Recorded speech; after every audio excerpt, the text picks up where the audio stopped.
Assalamu dear student. Today our topic is income statement कि हमने आज कॉस्ट अकाउंटिंग के एक अहम लेक्चर के बारे में डिस्कस करना है जो कि हमारा इनकम स्टेटमेंट के बारे में है कि किसी भी ऑर्गेनाइजेशन कोई भी फर्म जब कोई प्रोडक्शन प्रोड्यूस करती है तो उसकी हम एक इनकम स्टेटमेंट बनाते हैं कि उस फर्म को उस ऑर्गेनाइजेशन को प्रॉफिट कितना हुआ है और उसका ग्रॉस प्रॉफिट कितना है और उसका नेट प्रॉफिट कितना है। तो फिर हम उसको कैलकुलेट करने के लिए आपको एक अहम प्रॉब्लम हल करवाते हैं जिसके जरिए हम तमाम के तमाम पॉइंट आपको क्लियर करेंगे। डियर स्टूडेंट, आज हम डिस्कस करेंगे कि ज़ीशान एंड कंपनी है और उसके अंदर हम आपको एक प्रॉब्लम हल करवाते हैं जिसके जरिए हम आपको क्लियर करवाएंगे कि हमारा यूनिट ऑफ प्रोडक्शन क्या है, यूनिट ऑफ प्रोड्यूस कितने हैं और उसके ग्रॉस प्रॉफिट क्या है और उसका नेट प्रॉफिट क्या है और किस किस तरीके से उसको हम कैलकुलेट करते हैं, कौन कौन से फार्मूले यूज करते हैं। डियर स्टूडेंट, इसके अंदर हम आपको एक प्रॉब्लम हल करवाते हैं तो इसके जरिए इंशाल्लाह आपको इसका कांसेप्ट क्लियर हो जाएगा। डियर स्टूडेंट, ये हमारे पास एक एग्जांपल प्रॉब्लम की टाइप एक एग्जांपल है तो उसके हम जरिए आपको क्लियर करवाते हैं कि हमारे पास मटेरियल परचेज 19,40,700 और उसके बाद हमारे पास इन्वेंट्री ओपनिंग इन्वेंट्री है 2019 के अंदर ये हमारे पास है 2,68,000 और उसके बाद हमारे पास फिनिश गुड्स ओपनिंग है। फिनिश गुड्स ओपनिंग जो हमारे पास 100 यूनिट्स हैं वो है 43,000 और उसके साथ हमारे पास डायरेक्ट लेबर जो है वो 21,25,000 रुपए और उसके साथ फैक्ट्री ओवरहेड है 7,64,000 रुपए और उसके साथ हमारे पास मार्केटिंग एक्सपेंसेस हैं 5,16,000 रुपए और उसके साथ हमारे पास जनरल एडमिनिस्ट्रेटिव एक्सपेंसेस हैं। जनरल एडमिनिस्ट्रेटिव एक्सपेंसेस हैं जिसकी अमाउंट है हमारे पास 4,61,000 रुपए और उसके साथ हमारे पास सेल जो है वो 12,400 यूनिट सेल के अंदर आ रहे हैं। 12,400 यूनिट जो हमने सेल किए हैं, टोटल यूनिट्स 12,400 यूनिट है और उनकी जो लागत है उसकी जो कॉस्ट हमें है जो सेल की टोटल अमाउंट है वो 66,34,000 रुपए है। और उसके साथ हम ये देखते हैं इन्वेंट्री एंडिंग इन्वेंट्री जो है एंडिंग इन्वेंट्री दिसंबर 2019 की जब हम बात करते हैं वो 1,67,000 रुपए हमारे पास एंडिंग इन्वेंट्री है और इसके साथ हमारे पास है कि फिनिश गुड्स एंडिंग 79,000 है और हमारे पास no finish work on hand work in process कुछ भी नहीं है कि हमारे पास no unfinished work on hand वो नील है। और उसके बाद हमारे पास जो रिक्वायरमेंट है इसके हम क्या चीज तैयार करेंगे स्टूडेंट, इनकम स्टेटमेंट ये 1 ईयर की एक स्टेटमेंट तैयार कर रहे हैं 1 जनवरी 2019 से लेकर 31 दिसंबर 2019 तक हम उसकी इनकम स्टेटमेंट तैयार करेंगे। तो उसके लिए डियर स्टूडेंट हम ये देखेंगे सेकंड है कि नंबर ऑफ यूनिट मैन्युफैक्चर्ड वो देखेंगे और थर्ड हमारा रिक्वायरमेंट है कि unit cost of goods manufactured वो देखेंगे और उसके बाद डियर स्टूडेंट है हम gross and net profit per unit कि हमने ग्रॉस प्रॉफिट कैलकुलेट करना है, नेट प्रॉफिट भी कैलकुलेट करना है लेकिन पर यूनिट के हिसाब से भी टोटल भी कैलकुलेट करना है और साथ ही के पर यूनिट के हिसाब से हमारा ग्रॉस प्रॉफिट या नेट प्रॉफिट वो भी हमने कैलकुलेट करना है। तो डियर स्टूडेंट इसके अंदर हम ये आपको इसके एक एग्जांपल जो है वो आपको हल करवाते हैं और हम इसकी रिक्वायरमेंट कैलकुलेट करते हैं कि कौन कौन से रिक्वायरमेंट हैं और किस तरीके से हमने इसको कैलकुलेट करना है। तो डियर स्टूडेंट इसके अंदर हम ये देखेंगे कि हमारे पास ये ज़ीशान एंड कंपनी है और हम तैयार करेंगे उसकी इनकम स्टेटमेंट और उसके साथ क्या है for the year ended 31 December 2019। Dear student इसके अंदर हमारे पास ये 3 कॉलम्स हैं और इसके अंदर हम उसकी एंट्री जो है वो फिर देखते हैं कि हमारे पास सेल्स जो है वो हमारे पास ये सेल है 66,34,000 ये हम थर्ड कॉलम में लिखेंगे और उसके बाद हमारे पास ये हमारे पास सेल है, इसकी टोटल सेल जो है वो हमारे पास सेल है और उसके साथ हम देखेंगे कि ओपनिंग रॉ मटेरियल इन्वेंट्री 2,68,000 रुपए ये ओपनिंग रॉ मटेरियल इन्वेंट्री पहले कॉलम में हम लिखेंगे 2,68,000 रुपए ये हमारे पास है कि 2,68,000 रुपए हम इसकी इन्वेंट्री जनवरी 2019 वो उसको इंटर करेंगे और उसके बाद उसमें हम ऐड करेंगे जमा करेंगे परचेजेस 19,46,700 परचेजेस हैं, वो हम ओपनिंग रॉ मटेरियल में हम जमा करेंगे। हमारे पास जो है raw material available for use 22,14,700 जो है ये रकम जो है वो हमारे पास raw material available for use, वो मटेरियल जिसको हमने इस्तेमाल जिसको हम मटेरियल को इस्तेमाल कर सकते हैं वो है 22,14,700। फिर उसके अंदर हम ये देखें कि हमारे पास एंडिंग मटेरियल इन्वेंट्री 16,07,000 रुपए, उसमें हम ये देखेंगे कि हमारे पास एंडिंग इन्वेंट्री जो है वो 16,07,000 रुपए। हम इसको देखेंगे कि ये जो चीज है 1,67,000 रुपए, सॉरी 1,67,000 रुपए जो है वो हमारे पास एंडिंग इन्वेंट्री है। तो इस एंडिंग इन्वेंट्री को हम रॉ मटेरियल अवेलेबल यूज में से हम उसको मनफी करेंगे और हमारे पास जो बाकी आएगा वो मटेरियल यूज्ड आ जाएगा। ये हमारे पास है मटेरियल यूज 20,47,700 रुपए। ये 20,47,700 रुपए जो है वो हमारे पास मटेरियल यूज है जो हमने ड्यूरिंग ईयर मटेरियल यूज्ड किया है अपनी कंपनी के अंदर, ज़ीशान एंड को के अंदर जो मटेरियल यूज्ड हुआ है वो है 20,47,700 रुपए। डियर स्टूडेंट, इसके अंदर हम फिर ये देखते हैं कि हमारे पास डायरेक्ट लेबर जो हमने जो लेबर यूज किया है उसके अंदर हम ऐड करेंगे डायरेक्ट लेबर। हमारे पास ये डायरेक्ट लेबर और ये हमारे पास है 21,25,800 रुपए वो है। और उसके अंदर factory overhead cost, factory overhead जो है वो है 7,64,000 रुपए। डियर स्टूडेंट, इसके अंदर फिर हम जब मटेरियल यूज्ड, डायरेक्ट लेबर और फैक्ट्री ओवरहेड को जब तीनों आइटम को जमा करते हैं तो हमारे पास क्या आता है total factory cost. Total factory cost 49,37,500 रुपए, 49,37,500 रुपए जो है हमारा टोटल फैक्ट्री कॉस्ट हो जाता है। और उसके बाद हम क्या करेंगे रेस्टोरेंट, हमारे पास ओपनिंग फिनिश्ड गुड्स है। ओपनिंग फिनिश्ड गुड्स, ये फिनिश्ड गुड्स है 100 यूनिट्स, इसकी कॉस्ट जो है वो 43,000 है, 43,000 है। और उसको हम क्या करेंगे ओपन फिनिश्ड गुड्स इसको हम ऐड कर देंगे। जब ऐड करेंगे तो हमारे पास जो वो आएगा टोटल के cost of goods available for sale, हम कंप्लीट करते हैं cost of goods available for sale वो 49,80,500 आता है। 49,80,500 उसकी टोटल अमाउंट आ जाती है जिसको हम क्या करेंगे कौन सी कॉस्ट है cost of goods available for sale. और उसके बाद हम ये देखेंगे हमारे पास एंडिंग फिनिश्ड गुड्स, ये हमारे पास है कि एंडिंग फिनिश्ड गुड 200 यूनिट्स हैं और पर यूनिट कॉस्ट जो है वो 395 रुपीस पर यूनिट है जो हमारे पास एंडिंग फिनिश्ड गुड्स है। तो उसको जब हम मल्टीप्लाई करेंगे कि हमारे पास आ जाएगा 79,000, तो एंडिंग फिनिश्ड गुड जो है वो 79,000 आ जाता है।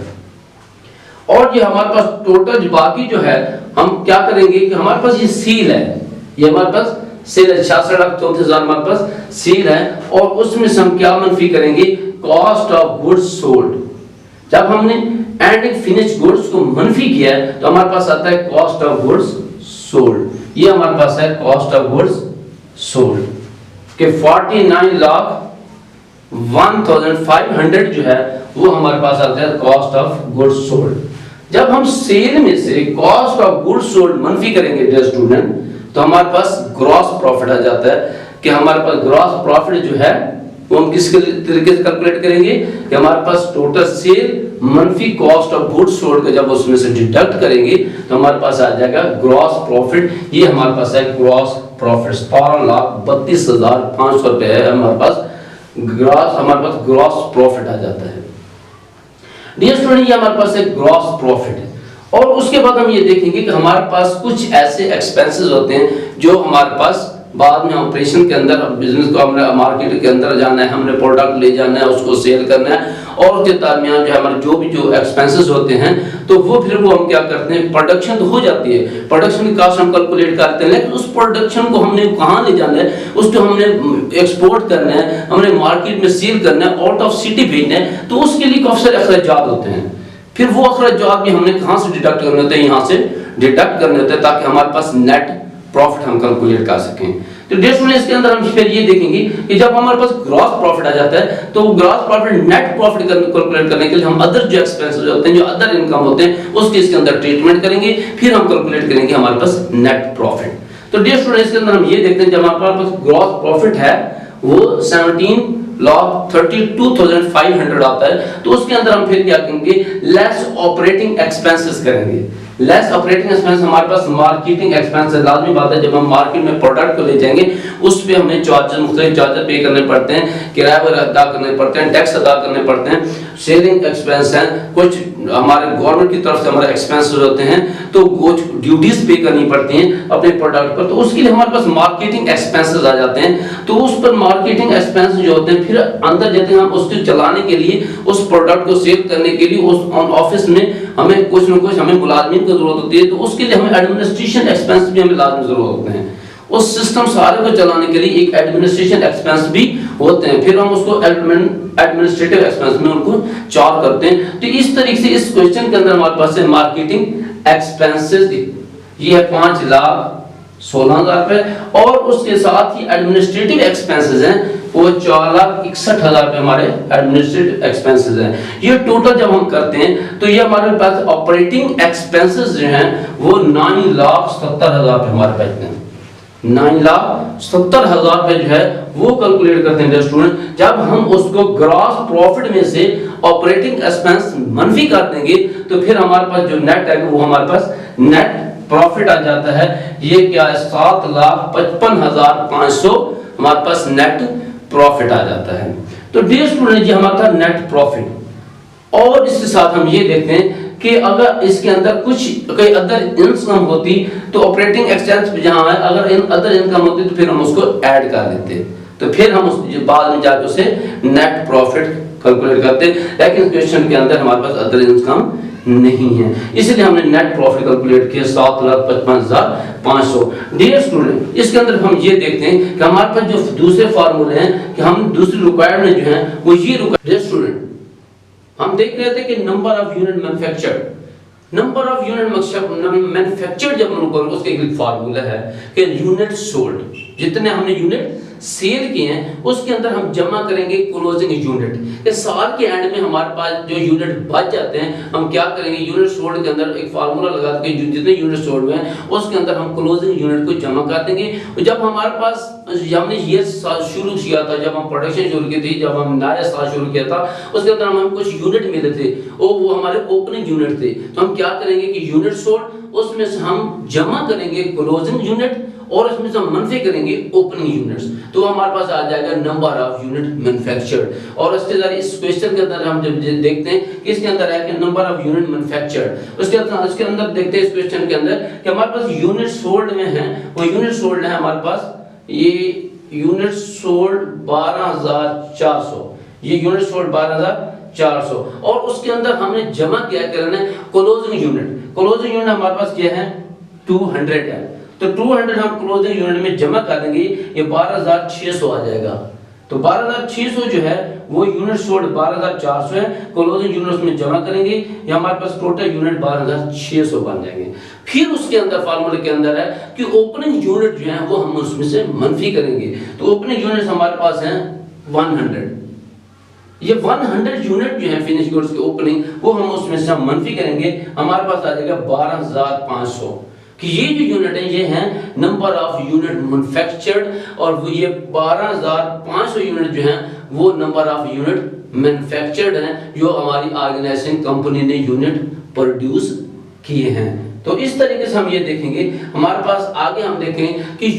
पर यूनिट मैन्युफैक्चर्ड कॉस्ट, तो हम जब वो देखते हैं कि हमारे पास क्या होता है कॉस्ट, टोटल मैन्युफैक्चर्ड कॉस्ट लेते हैं, कॉस्ट ऑफ गुड्स मैन्युफैक्चर्ड, उसमें डिवाइडेड करेंगे number of unit manufactured,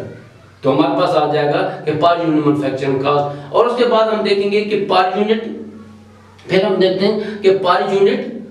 gross profit, जब हम ग्रॉस प्रॉफिट की बात करते हैं तो gross profit divided by number of unit sold, और उसके बाद हम जब नेट प्रॉफिट की बात करते हैं तो उसमें भी यही है कि जब हम पर यूनिट नेट प्रॉफिट की बात करते हैं तो net profit divided by number of unit sold. तो इस तरीके से हम जब देखते हैं कि इस एग्जांपल की तरफ देखते हैं स्टूडेंट, तो इसके अंदर हम ये देखते हैं कि हमारे पास पर यूनिट कॉस्ट है, पर यूनिट का जब कॉस्ट ऑफ गुड्स मैन्युफैक्चर्ड और divided by number of units manufactured. तो इसके अंदर हम जब देखते हैं कि हमारे पास 49 log 37,500 है और हमने जो यूनिट जो है हमारे पास वो है 12,500 जो हमने मैन्युफैक्चर्ड किए हैं यूनिट, जब उसको डिवाइड करेंगे ये 395 पर यूनिट हमारे पास मैन्युफैक्चरिंग कॉस्ट आ जाती है। तो इसके बाद हम ये देखेंगे ग्रॉस प्रॉफिट पर यूनिट। हमने कैलकुलेट किया ग्रॉस प्रॉफिट, ये ग्रॉस प्रॉफिट है इसका 32,500 और इसको हम क्या करेंगे, हम डिवाइड करेंगे नंबर ऑफ सोल्ड 12,400 यूनिट हमने सोल्ड किए हैं। जब हमने gross profit divide by number of unit sold करेंगे तो वहां हमारे पास 139.72 पर यूनिट ग्रॉस प्रॉफिट आ जाएगा। और उसके बाद हम देखते हैं कि नेट प्रॉफिट पर यूनिट। तो नेट प्रॉफिट कैलकुलेट करेंगे, हमारे पास नेट प्रॉफिट 7,45,500 हमारे पास टोटल जो है हमारे पास नेट प्रॉफिट आता है। तो उसमें हम डिवाइड करेंगे नंबर ऑफ यूनिट सोल्ड को जब करेंगे तो हमारे पास 12,400 पे डिवाइड करेंगे तो फिर हमारे पास जो आता है 60.93 नेट प्रॉफिट आ जाता है। तो डियर स्टूडेंट जी एक हमारे पास एक हमने प्रॉब्लम हल की, तो इसके अंदर हमने क्लियर किया कि आपके अंदर ये अब या इसको हम क्लियर किया कि हमारे पास कॉस्ट ऑफ गुड मैन्युफैक्चर किया है, ग्रॉस प्रॉफिट किया है, नेट प्रॉफिट किया है। तो हमने फिर पर यूनिट इसको प्रॉफिट भी आपको कैलकुलेट करके दिया। ये हमारे पास एक छोटी सी कॉस्ट अकाउंटिंग के अंदर हमारे पहले चैप्टर के अंदर इनकम स्टेटमेंट के अंदर हमने आपको एक प्रॉब्लम हल कराई है। और इसके साथ हम फिर देखेंगे कि एक ऐसे एग्जांपल जिसके हम आपको बैलेंस शीट क्लियर करेंगे। जो स्टूडेंट